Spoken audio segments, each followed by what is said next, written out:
계속해서 요한복음의 48번째 시간을 가지도록 하겠습니다. 오늘은 말씀을 가르치고 인도하는 성령님이라는 제목을 가지고 요한복음 14장 25절에서 31절까지 하나님께서 우리에게 전달하고자 하는 그 뜻이 무엇인지 오늘도 배워보도록 하겠습니다. 요한복음 14장 25절에는 내가 아직 너희와 함께 있으면서 이것들을 너희에게 말하였으나 26절에는 위로자 곧 아버지께서 내 이름으로 보내실 성령님 그분께서 너희에게 모든 것을 가르치시고 내가 너희에게 무엇을 말하였든지 너희가 모든 것을 기억나게 하시리라. 성령님의 역할이 어떻게 되는지 잘 나타내주고 있는 대목이죠. 성령님께서 위로자 아버지께서 내 이름으로 보내실 성령님, 예수 그리스도의 이름으로 보내실 그 성령님이라는 겁니다. 그래서 그 성령님께서 우리에게 모든 것을 어떻게 돼요?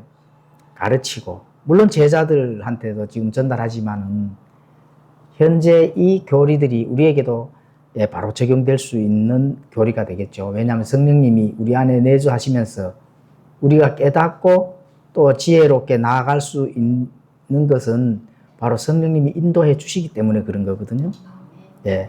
또 모든 것들을 기억나게 해 주신다는 겁니다.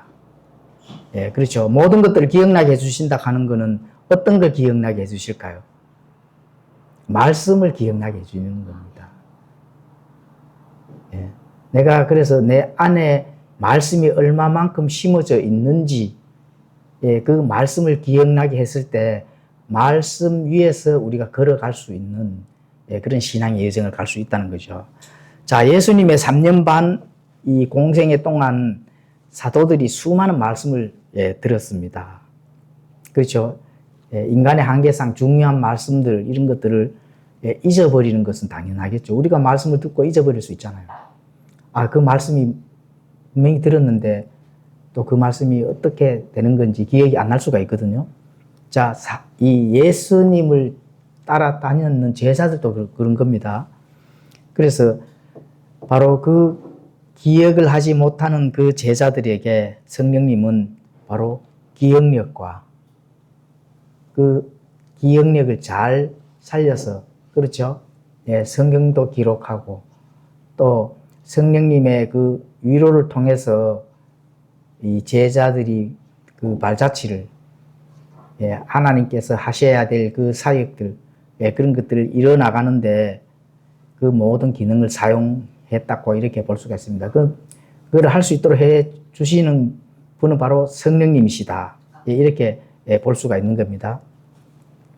그러면은 사도들이 성경 기록을 할 때 어떻게 했을까요? 백지 상태에서 부르는 대로 따라 불렀을까요? 아닙니다. 사도들이 기억도 안 나고 그렇죠. 잊어버렸고 이렇게 했는데 이 성령님께서 말씀들을 알맞은 때에 적절하게 환경, 여건, 조건들을 잘 융합시켜서 다시 생각나게 하고 떠오르게 하고 그렇죠. 또 그 말씀을 통해서 직접적으로 신앙의 그 여정을 가는 그 생활 속에서 나타나는 것들을 통해서 바로 복음서와 서신서로 정확하게 기록할 수 있도록 해주셨다. 그렇죠. 그래 되면은 그때 기록된 성경은 그 성경의 용어가 바로 원본이라고 합니다. 원본. 그렇죠. 당연히 원본은 그 무어가 없는 거겠죠. 그렇죠. 당연히 그 원본은 오류가 없습니다. 원본이 오류가 없는 것은 당연한 거죠. 그렇습니다. 그렇다면은, 말씀의 영적 의미를 누가 깨닫게 해주시는가? 바로 성령님이 깨닫게 해주시는 거거든요. 그것을 우리가 이 신학적으로는 성령님의 조명을 받는 사역이다. 이렇게 언급을 합니다. 그래서 사도들은 주님이 살아계실 때 십자가 대속과 부활에 대해 반복해서 들었습니다. 그런데 정작 주님이 돌아가셨을 때는 어떻게 됐을까요? 낙심하여 엠마오로 가거나 각자 자기의 그 삶의 터전으로 돌아가 버렸다는 겁니다. 그 왜 돌아갔을까요? 예. 아직 성령님이 어떻게 돼요? 예. 주어지지를 않았기 때문에 힘을 얻지를 못했는 거죠. 예. 그리고 또 이방인 선교에 대해서도 또 들었는데 그 사실도 깨닫지를 못하고, 예. 이런 많은 부분들이 부족한 부분이 있었습니다. 예. 그런데 비로소 성령님이 오시고 나서야 아, 주님이 그때 하신 그 말씀이 이제야 알게 되는구나. 이 제자들도 이렇게 깨닫는 겁니다. 우리도 마찬가지거든요. 아, 성경 기록이 그렇게 지금 전달하고자 하는 그 의미가 아, 하나님께서 나에게 이렇게 가르쳐 주는구나. 이런 거를 깨달아야 된다는 거예요. 누구를 통해서? 성령님을 통해서 깨달아야 돼요. 예. 너희가 모든 것을 기억하게 성령님이 하신다고 하시니까. 그렇죠? 예, 그런 거는 각자 개인이 성령님과 이렇게 잘 이제 교제를 하셔야 됩니다. 성령님과 교제를 하셔야 된다. 셋째 하늘에 계시는 예수님께서는 지금 우리를 위해서 중보를 하고 계시지만 우리와 현재 상태에서 함께 신앙의 여정, 삶의 여정을 가는 건 누구라고요? 성령님입니다. 성령님. 그래서 우리가 지난주에 했잖아요. 우리를 고아로 버려두지 아니하시고 우리가 고아가 아니라는 겁니다. 그래서 힘들 때 항상 위로를 해주시고 말씀을 생각나게 해주시고 또 그 힘든 일들을 견디고 그렇죠. 또 인내하고 나갈 수 있도록 해주시는 분은 성령님이시다. 이렇게 이제 보시면 되는 겁니다. 그런데 구원받은 사람들이 성령님의 조명을 받지 못하는 경우도 사실에 있습니다. 예. 성령님이 내주한다고 해서 자동으로 모든 진리를 깨닫게 해주실까요? 그게 아니라는 겁니다. 그게 이제 문제가 되겠죠. 그래서 성령님은 겸손하게 순종을 하고 하나님의 말씀만을 신뢰하는 그 믿음의 통로를 통해서 역사하신다. 예, 이렇게 보시면 되는 겁니다. 예, 내가 위치가 세상의 위치와 서 있다든지 또 세상에 있는 많은 것들이 연결이 되어 있다 하면은 성령님은 우리를 조명으로 빛으로 깨닫게 해주시지 않는다. 예, 구원받은 자들도 그렇습니다. 예, 그렇죠. 그러면 성령님의 조명이 없는데 어떻게 구원을 받을까? 예, 그거는 나중에 구원에 대한 부분들에 대해서 공부를 하겠지만 하여튼 고린도 전서에 가보면은 예, 구원받아도 그렇죠. 예, 구원받아도 육신적인 그리스도인들이 있다는 거예요. 그래 되면은 자 계속 성령님과 함께 선순환이 되는 게 아니고 세상과 함께 계속 악순환이 되는 겁니다. 구원을 받았어도 그렇다는 거예요. 예, 굉장히 그러면 안타까운 일이 되겠습니다. 자, 많은 목회자와 신학자들이 사본학이나 신학을 공부하면서 성령님의 조명보다는 인간의 이성, 또 학문, 전통, 전통하면은 목사들이나 학자들의 전통을 가진다 하면 자신들이 배운 지식이거든요. 예, 이제 온 세상의 90%가 현대 비평학이라는 학문을 가지고 나와서 목회를 다 하고 있습니다. 90% 이상이에요. 예. 거기에 의지를 하게 되면은 어떻게 될까요? 세상과 분리되지 못하는 그 위치에서 사역을 하고 있다. 예, 이렇게 보시면 되거든요. 그렇게 된다 하면 성령님의 조명을 받을 수 있을까요? 예, 없는 겁니다. 저는 절실하게 그걸 깨닫습니다. 왜 깨달을까요? 세상 돌아간 뉴스 좀 보시면 되거든. 그렇죠? 어저께 뉴스 보셨죠? 저 여의도 순복음교회 이영훈 목사님의 뉴스 보셨어요? 못 보셨어요? 보셨잖아.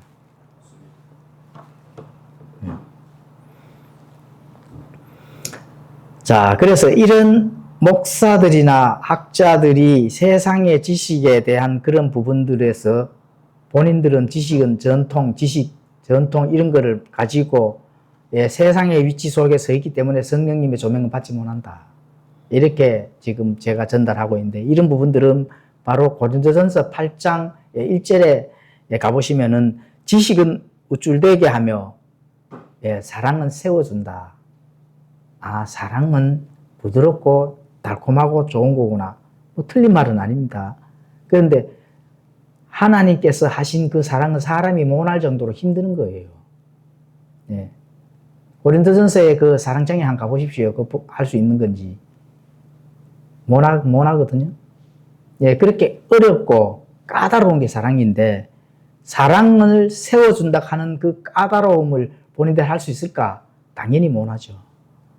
그래서 2절에 가보시면은, 만일 어떤 사람이 자기가 무엇을 아는 줄로 생각하면 그는 자기가 알아야만 할 것에 대하여 아직 아무것도 알지 못한다는 겁니다. 당연히 알지 못하죠. 성령님의 그 빛, 조명을 받지 못하기 때문에 알지 못하는 겁니다.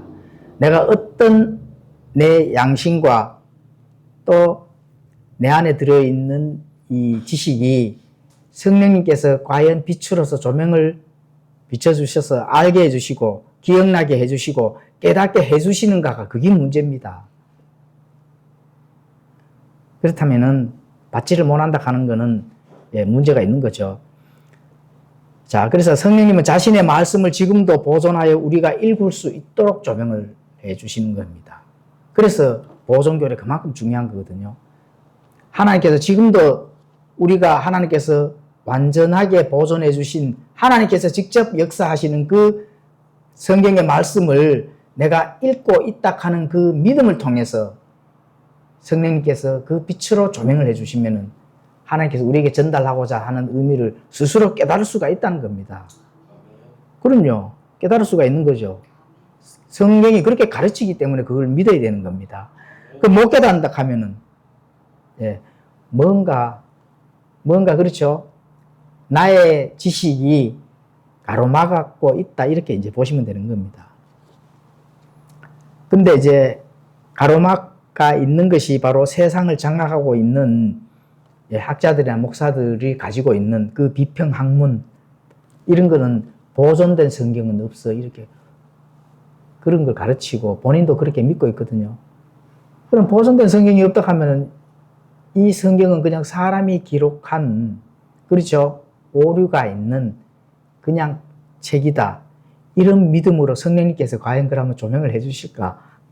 우리가 상식적으로 생각을 해봐도 이해가 가시죠? 예. 그래서 그런 부분은 구원을 받았지만은 그렇게 될 수밖에 없는 거든요. 그렇게 된다 하면 바로 성령님을 억누르고 있다 하는 거. 본인이 성령님의 하셔야 될 일들을 내어줘야 되는데 성령님 하지 마시고 그냥 잠잠하게 있으세요. 이렇게 본인이 억누르고 있다 하는 것을 알 수가 있습니다. 그렇게 되면 당연히 성령님이 조용하게 계시지. 예, 그럼 조명을 받지 못합니다. 예, 그 얘기는 바로 성경 기록이 가르치는 거기 때문에 우리가 알 수가 있는 거겠죠. 자, 만약에 어떤 목사가 하나님이 완벽하게 보존하신 성경이 지금 이 땅에 있다는 사실을 인정을 하고, 그렇죠? 예, 지금까지 비평학문이나 보존된 성경은 없으니 그냥 사람이 잘 읽고 해석을 잘해서 보존시킨 성경은 없으니 그냥 계속적으로 사람들이 이제 원본에 가까운 그런 이 텍스트로 만들어 가야 된다. 이런 학문을 가지고 있는 믿음이 이제 어떤 목사가 그러면은 이제 나도 바꿔야 되겠다. 완벽하게 보존하신 이 성경이 지금 이 땅에 있고 내가 가지고 있는 성경은 하나님께서 보존해 주신 하나님의 말씀이다. 이렇게 믿게 되면 어떻게 될까요? 인정을 해버리면. 지금까지 자기가 설교해온 내용이나 자기가 나온 신학교의 권위 그리고 학계에서 본인이 받은 그런 평판들을 모두 내려놓아야 된다는 겁니다. 그렇게 하지를 못하는 거죠. 그래서 진리의 대가 없이 따르는 그런 의지의 굴복. 그렇죠? 다시 말해서 하나님께서 가르쳐 주신 그 성경 기록대로 앞에서 내가 굴복을 해야 되는데, 그런 것이 없다. 이렇게 되면은 성령님이 빛을 비춰 주셔도 본인이 스스로 눈을 감아버리는 겁니다. 예, 그렇게 되는 겁니다. 그러면 이분한테도 하나님의 말씀을 가지고 있는데 빛이 없을까요? 사실 빛이 계속 비춰주는데 빛을 비춰줍니다. 예, 물론 내 안에 있는 성령님께서는 자신이 억누르고 있기 때문에 거기에 대한 그 성령님이 주시는 그 빛의 조명을 내 안에서는 받지 못하지만은 사실 항상 바깥에서 성경 말씀들의 그 외부의 빛은 항상 조명을 받고 있거든요. 예, 그렇게 보시면 되는데 그런 것들까지도 받지 못한다는 겁니다. 그렇게 되면은 구원은 받았지만은 영적으로 성장하지 못하고 세상 풍조 또는 교계 분위기에 휩쓸리다가 예, 끝이 난다. 이렇게 이제 보시면 되는 겁니다. 그만큼 성령님의 역할이 그만큼 중요하다고 지금 예, 제가 전달하고 있는 거거든요. 그리고 또 그런 목사들 또 그런 교회 또 이 교단에서 배우는 그 신자들은 성령님이 계심에도 불구하고 말씀의 깊은 영적 의미 또 하나님의 신실하신 보존된 약속을 분별할 만한 그런 영적 감각이 둔해지고 그렇게 되면 어떻게 돼요? 영적 감각이 둔해지면은 성령님의 조명을 내 안에서 실제적인 어떤 그런 지혜를 받지 못하기 때문에 바깥에서 어떤 종교 행위가 당연히 나올 수밖에 없는 겁니다. 나의 열심이 하나님께서 알아줄 것이다. 이런 그런 열심만이 나온다는 거거든요. 그게 바로 종교 행위라는 겁니다. 종교 행위. 그렇게 나올 수밖에 없다. 그런데 성령님의 빛의 조명을 받게 된다 하면은 성령님이 인도해 주신다 하면은 종교 행위가 나올 거예요, 안 나올 거예요? 당연히 안 나오죠. 당연히 안 나온다는 겁니다. 그게 바로 고린도 교회의 성도들이 그렇게 했다. 이렇게 보시면 되거든요. 자, 고린도 교회의 성도들은 고린도 교회는 문제점이 굉장히 많았습니다. 다 구원받은 성도들입니다. 그리고 은사도 많고 이렇게 했는데 바울은 그들 향해 영적 갓난아이라고 경고를 하고 있다. 그런 걸 봤을 때 얼마만큼 이제 이 성령님의 조명을 빛을 받지 못하고 종교 행위에 치우쳐져 있는지 그렇죠. 바깥에 나타나는 행위가 성령님의 그 열매 그 열매는 한 가지로 찾아볼 수가 없다 하는 거. 그렇다면은 당연하게 성령님의 조명을 받지 못하는 거죠. 그렇죠. 그리고 자, 이런 신자들을 어떻게 비유를 해보면 맞을까? 이거 한번 고민을 해봤거든요. 어떤 비유가 좋을까? 자, 방 안에 전등 켜져 있거든요. 우리가 전등 지금 켜져 있잖아요. 전등은 켜져 있는데 고린도 교회 성도들이나 또 하나님의 말씀에 어떤 그런 성령님의 열매가 하나도 없다는 그런 신자들은 자, 빛은 켜져 있는데 새카만 선글라스를 끼고 그렇죠? 방 안에 어떤 물건이 있을까 지금 찾아다니는 그런 걸로 비유를 해볼 수가 있습니다.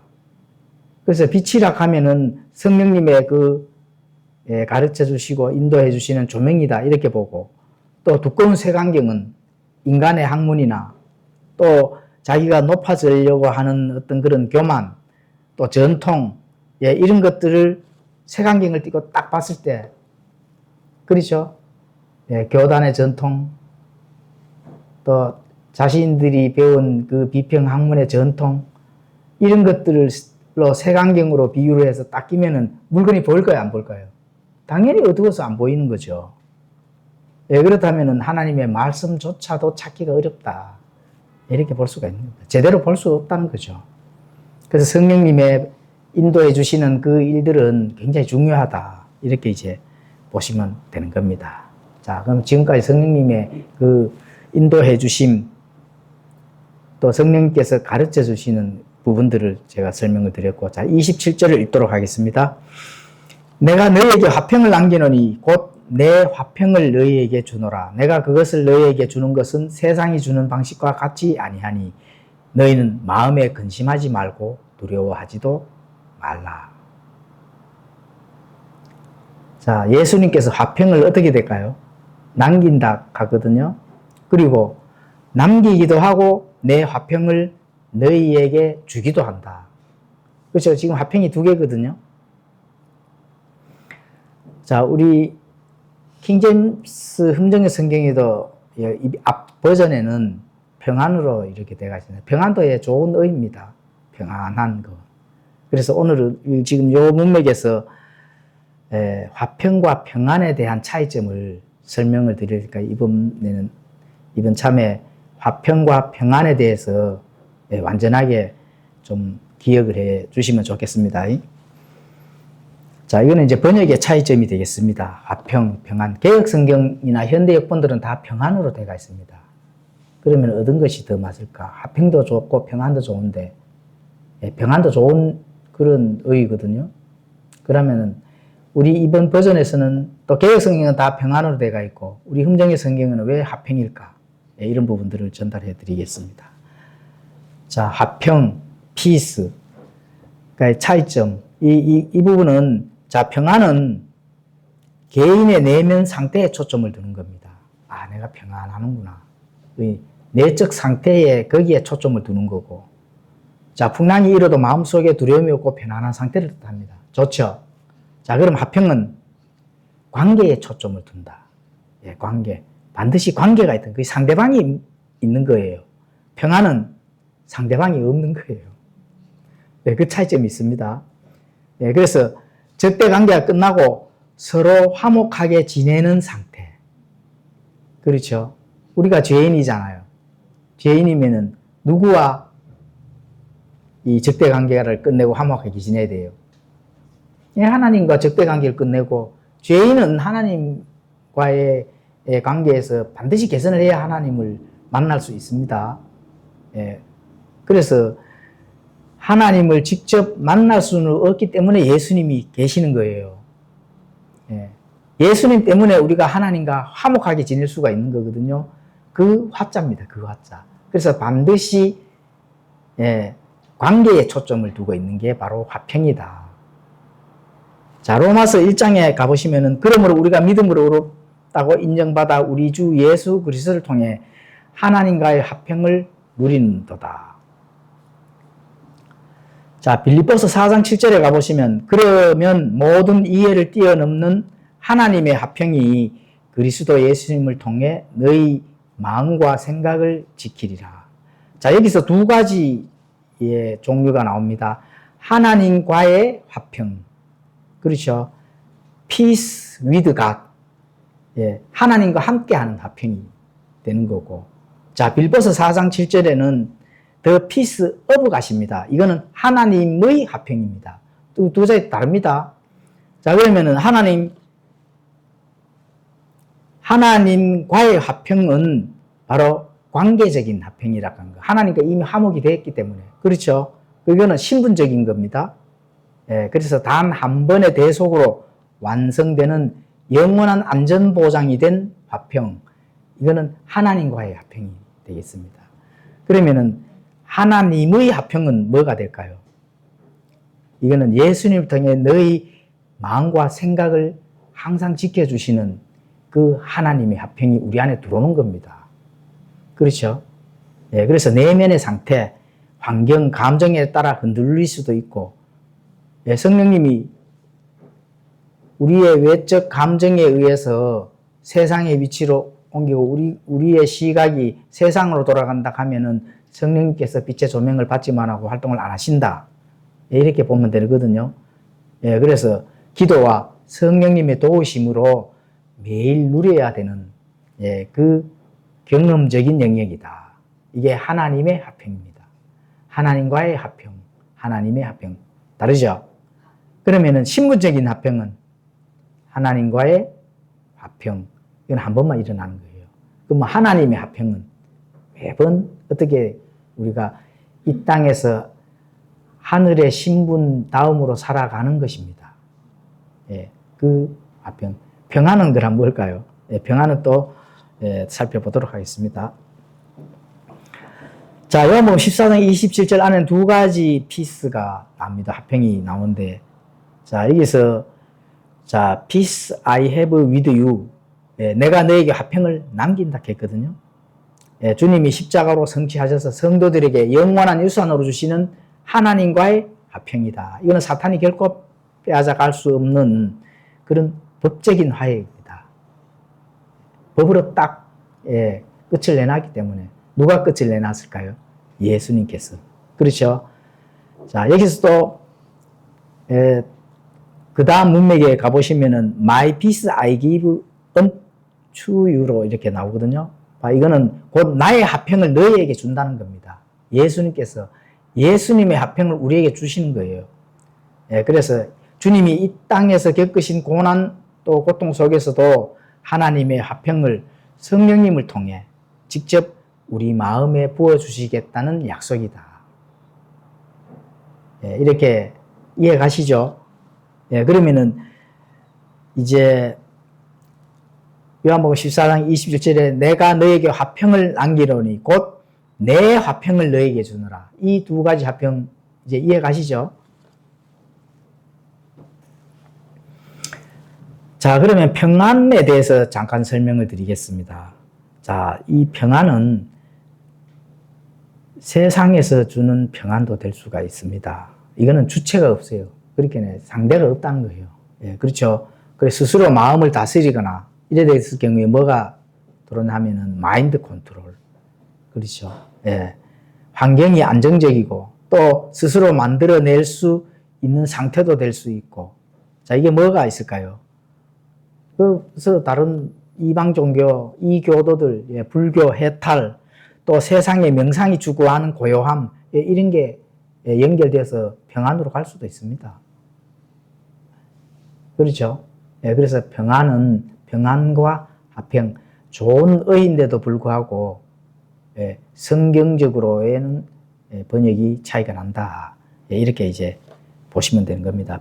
자, 그래서 평안은 그런 의미가 있고 화평은 반드시 주는 주체와 받는 대상이 존재한다 하는 거. 예수님께서 내가 나의 화평을 너에게 준다 하잖아요.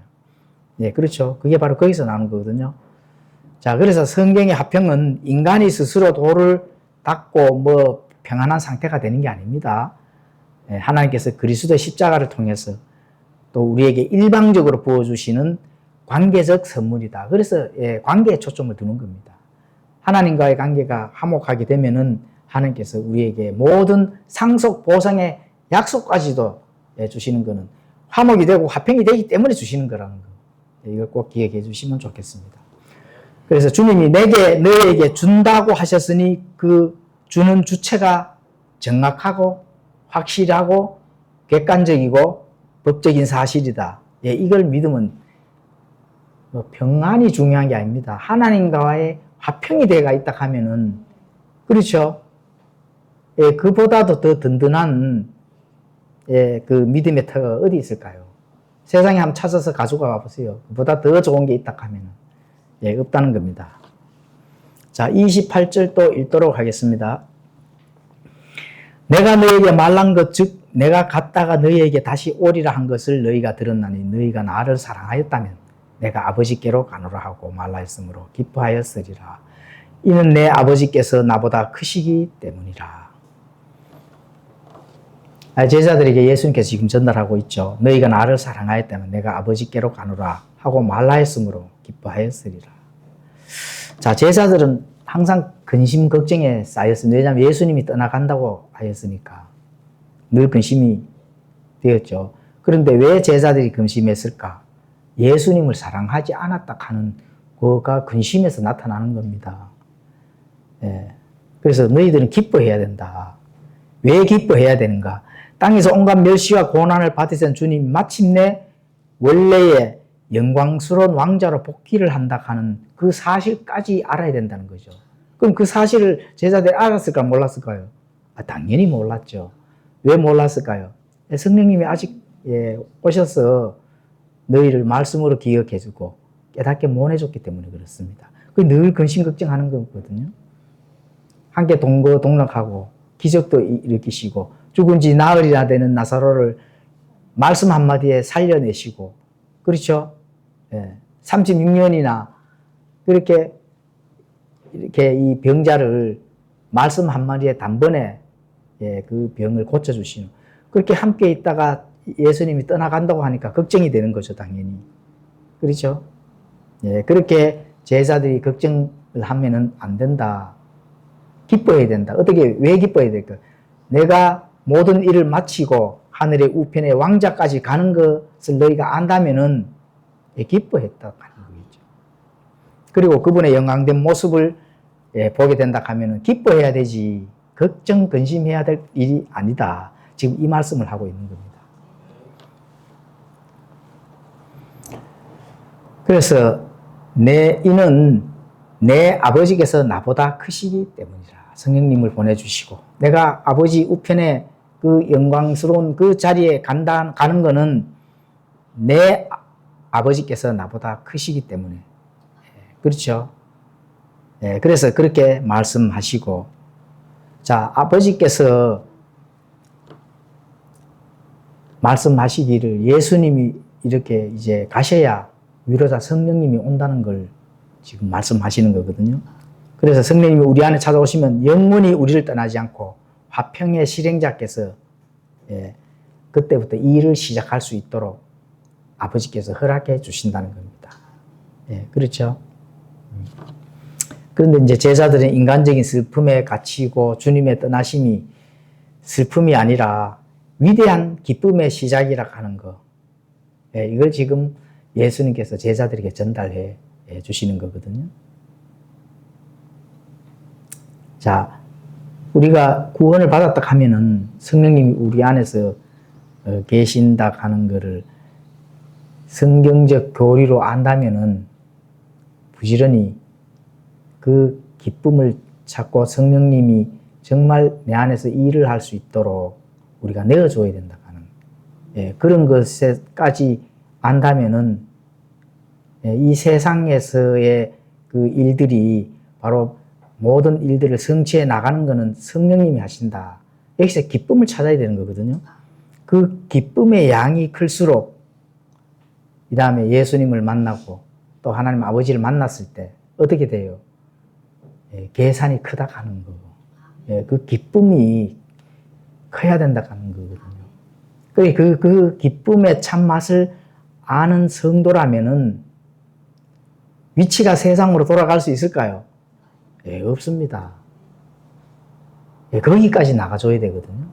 왜냐하면 말씀이 살아있다면은 성령님의 그 역할도 실제 사항이라 하는 걸 꼭 기억을 해 주셔야 되거든요. 아이고, 그냥 세상에 왔다 갔다 하다 보면 하나님께서 천국 가게 해 주시겠지. 천만의 말씀입니다. 그렇죠. 그 제사들도 지금 이러는데 예수님과 함께 동거동락한 제사들도 지금 이렇게 되거든요. 그런데 그냥 텍스트 보고 믿으라 하는 이 오늘날 이 신자들에게는 오죽하겠습니까? 그래서 구원받는 자가 구원받는 것은 쉽지만은 실제로 구원받기 위한 것은 어렵습니다. 그게 참 아이러니한 일입니다. 자, 29절 읽고 설명을 드리도록 하겠습니다. 그 일이 일어나기 전에 지금 내가 너에게 말한 것은 그 일이 일어날 때에 너희가 믿게 하려 함이니라. 그 일이 일어나기 전에 어떤 일이요? 예수님의 십자가 대속의 죽음, 부활, 승천이거든요. 그 일이 일어나기 전에 지금 너에게 말한 것은 슬픔이 사실 무서운 이유가 단순히 감정이 아프기 때문에 그런 게 아니고 우리가 우리의 믿음을 마비시키고 방해하기 때문에 그렇습니다. 지금 제자들이 할 일이 얼마나 많습니까? 그렇죠? 교회도 세워나가고 복음도 전해야 되고 또 성경 기록도 완성해야 되고 순교까지 해야 되거든요. 순교까지 해서 완전하게 하나님께서 요구하시는 그 사항들을 100% 성취를 해야 되는 것은 제자들의 임무입니다. 만약에 100% 성취가 안 된다면 그 절대로 안 되는 일이거든요.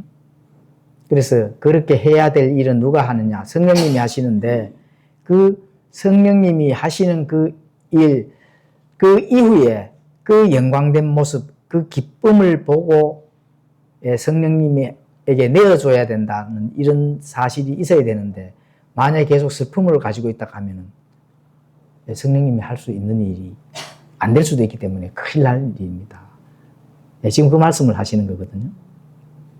지금 너에게 말하는 거는 죽지만 부활하고 또 하늘의 우편에까지 올라갈 수 있는 그 목적지까지 쳐다보고 기쁨을 가지라는 거거든요. 계속 슬퍼할 일이 아니라는 겁니다.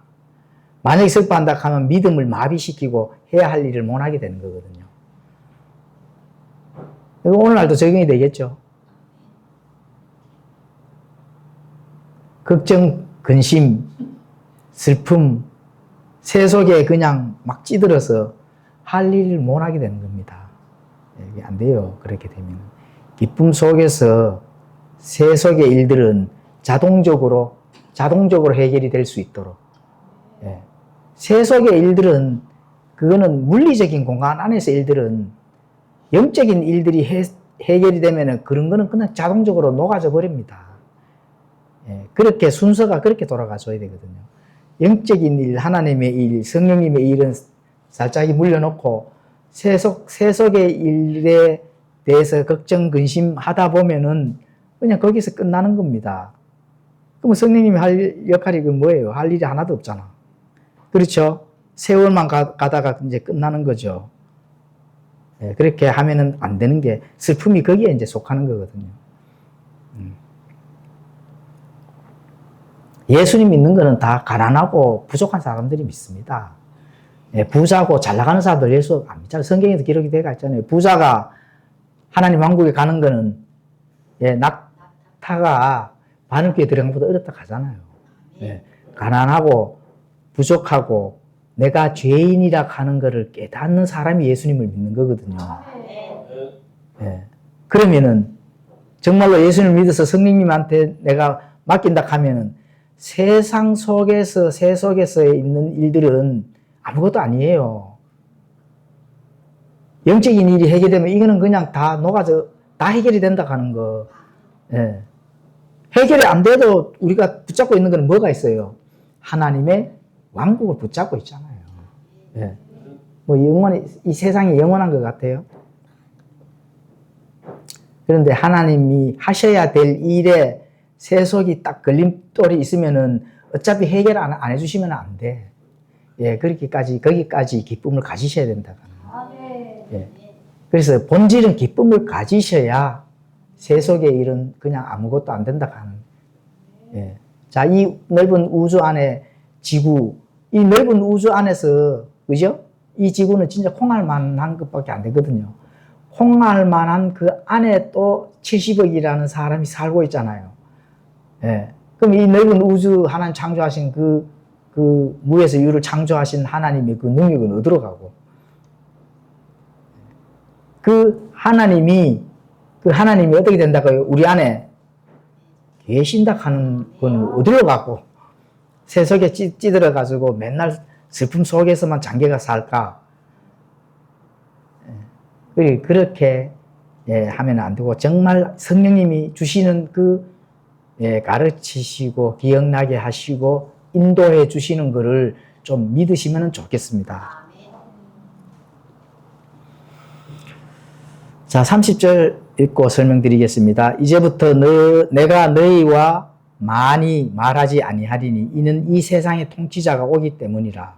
그는 내 안에서 아무것도 갖지 못하느니라.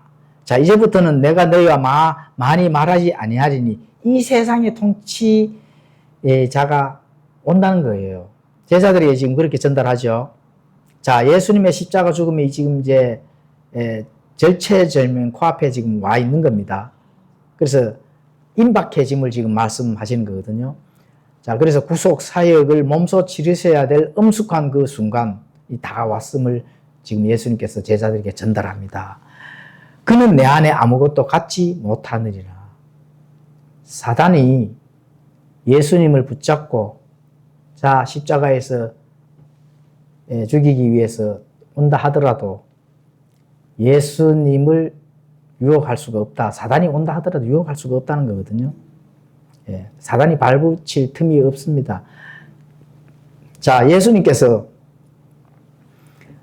사단이 예수님을 끌고 갔을까요? 예수님이 자신의 십자가에 달려갔을까?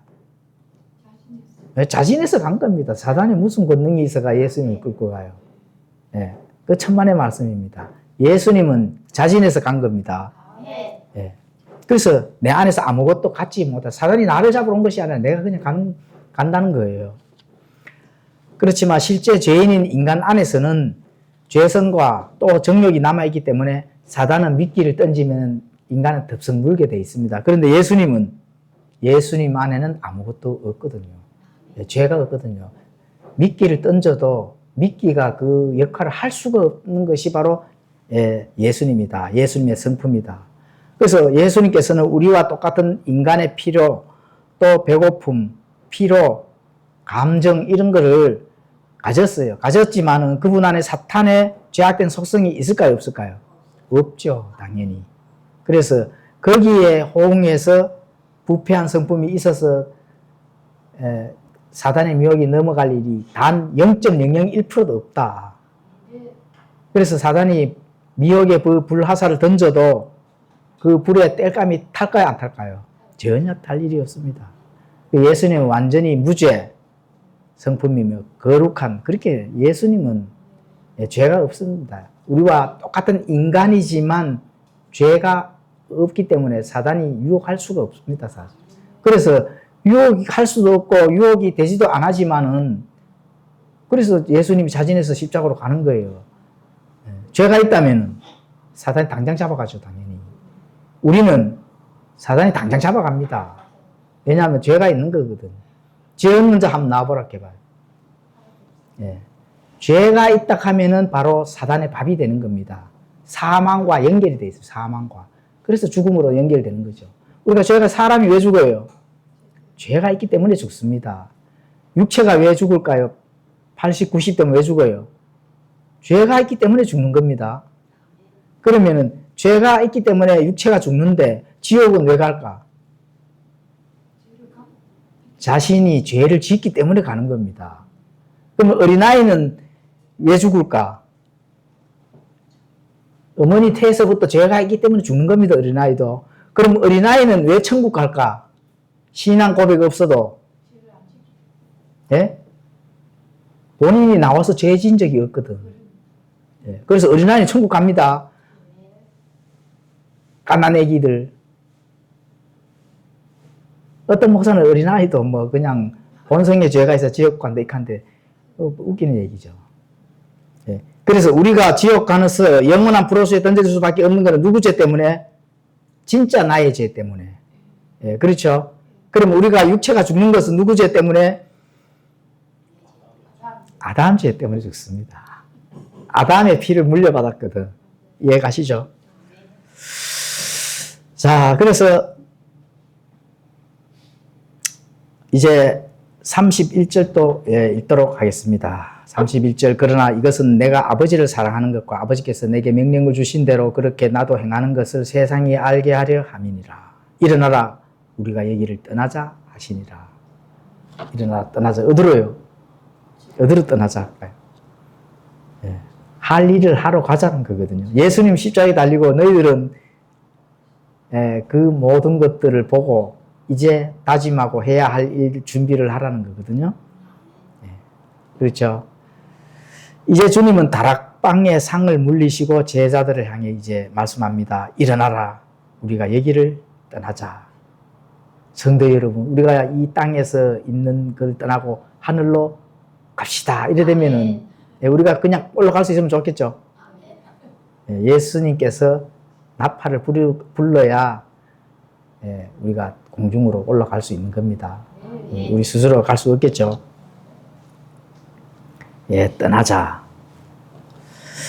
자, 그래서 당시 6월절 밤하늘에는 환한 보름달이 딱 떠 있고 예루살렘 방거리는 고요 이제 했는데 예수님께서 이제 해야 할 일들을, 그렇죠?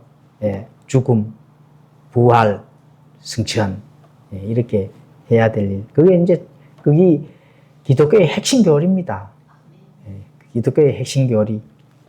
그리고 몇 시간 뒤면은 사탄의 권세, 로마 군병들이 뒤닥쳐 십자가의 잔을 마셔야 하는 절제절명의 이제 순간이 오고, 이제 예수님께서 완전하게 죄를 제거하시는 그 일들만 이제 남은 그런 순간이 다가왔습니다. 히브리서 4장 15절에 가보시면 우리에게 계신 대제사장은 우리의 연약함의 감정을 느낄 수 없는 분이 아니요 모든 점에서 우리와 똑같이 시험을 받으셨으나 죄는 없으신 분이시니라. 죄가 없기 때문에 십자가에 스스로 가시는 겁니다. 그렇죠. 로마 군병들이 뭐 잡으러 와서 예수님이 죄가 있어가 뭐 잡으러 그게 아닙니다. 세상에 죄가 없는데 아버지께서 어떻게 돼요? 우리의 죄를 예수님에게로 전가를 했다 하는 거예요. 전가해 보시 굉장히 중요합니다. 아담의 죄가 우리에게 어떻게 돼요? 전가해서 우리가 죽잖아요. 그럼 우리의 죄를 누구에게로? 예수님에게로. 그래서 예수님이 대신 속죄, 가장 기독교 핵심 교리가 바로 대신 속죄입니다. 원래는 우리가 죽어야 된다니까요. 우리가 죽어야 십자가에 달려서 죽고 부로스로 가야 되는데 그 일을 누가 했을까요? 예수님이 하셨다. 그래서 주님의 가장 혹독한 형태의 유혹과 환난을 통과했습니다. 이 기독교의 교리 중에 뭐 7년 환난기에 교회가 통과한다고 이런 헛소리 하시는 분들이 많은데 그 환난 통과, 교회가 통과돼야 될 그 환난 통과는 누가 통과했어요? 예수님이 통과하시는 거거든. 어디에서? 갈보리 십자가에서. 우리는 환난을 통과할 이유가 전혀 없습니다. 누가 통과했어요? 예수님이 통과하셨다니까. 그래서 자신의 거룩함이 그 어떤 시험도 이겨낼 수 있는 완벽한 증거임을 온 세상에 보여줬기 때문에. 그런데 교회가 환난을 통과해가지고 마지막에 모이고 받는 이런 헛소리 하는 교회에 아직까지 다닌다 하면은 빨리 좀 제대로 된 교회 가서 배우고 제대로 된 복음을 가지고 신앙생활을 하시기 바랍니다. 그래서 승리하신 예수님, 승리할 모든 성도들의 영광스러운 미래를 미리 보여주시면서 그게 예수님께서 바로 첫 열매가 되셨다 하는 그런 부분들. 우리가 교리로서 확실하게 믿잖아요. 첫 열매가 되어서 우리가 예수님과 함께 해야 될 그 남은 일들을 하는 거지. 교회가 환난을 통과하게 되면은 예수님도 공중에서 내려오셔서 같이 환난을 통과해야 된다. 예수님도 통과해야 되죠. 그렇죠. 그러면은 지금까지 예수님 믿고 죽은 자들도 다 부활해서 환난 통과하고 난 다음에 휴거를 받아야 돼요. 혹시 무슨 말인지 이해가 가시나요? 내 혼자만 자꾸 설명하는 거 아닌가? 자, 그래서 그만큼 성령님의 역할, 예수님께서 하시는 그 역할이 중요하다. 예수님의 몸에 붙어 있기 때문에 우리는 어떻게 돼요? 예수님을 그만큼 찬양을 하고 예수님의 그 한 일을 정말 감사하고 그 은혜 가운데 그 하나님의 은혜에 우리가 영광을 돌려야 되는 이유가, 그렇죠. 영광을 돌려야 되는 이유가 예수님께서 모든 일을, 우리가 해야 될 일을 예수님께서 다 하셨기 때문에 그렇습니다. 실제로 해야 되는 걸 예수님이 하셨거든요. 단지 너희들은 그거를 믿고, 그렇죠. 여겨라 하잖아요. 내 육체가 예수님과 함께 십자가에 달렸다고 쳐라, 이렇게 비유로 그렇게 그걸 꼭 상징성으로 비유를 해서 그래서 우리가 침례를 받는 겁니다. 물침례를. 그게 명령이거든요. 그 속성을 알고 침례를 받아야 된다는 거거든. 그래서 반드시 구원을 받고 성령님이 내 안에 딱 내주하는 순간 침례를 받고 그 원리를 안다면은 그 얼마나 감사할 일이에요. 실제로 달려서 내가 육체가 죽어야 되는데 어떻게 돼요? 그냥 상징으로 그냥 물에 들어갔다가 나오고 그 우리가 전달한, 예수님께서 전달한 믿음만 정확히 알고 있으라는 거예요. 그걸 믿으라는 거거든요. 그래서 우리가 물침례도 그만큼의 명령의 그 의식이지만 그 속성, 그 안에 있는 의미를 정확히 알고 침례를 받아야 된다. 그 이디오피아 내시가 그 침례를 받은 사도행전 8장 30절에 바로 그 고백이 거기에서 나오는 거거든요. 빌립이 함께 나가면서 하나님께서, 예수님께서, 그렇죠? 하나님의 아들이시고 그리스도라 하는 것을 내가 믿노라. 즉시로 침례를 받잖아요. 예. 내 과거의 육체는 그냥 물 속에 들어가서 딱 어떻게 돼요? 죽여버리잖아요. 실제로는 안 죽었지만 얼마나 감사합니까? 실제로 안 죽는데 죽은 것처럼 예수님께서 하나님께서 그렇게 여겨주신다니까. 누구 때문에요? 예수님 때문에. 얼마나 감사할 일입니까? 한번 직접 죽어보실래요? 그래서 그렇게 승리한 그 예수님을 우리가 찬양하면서 신앙 여정을 잘 갔으면 좋겠습니다. 아멘. 네, 기도하고 마치겠습니다.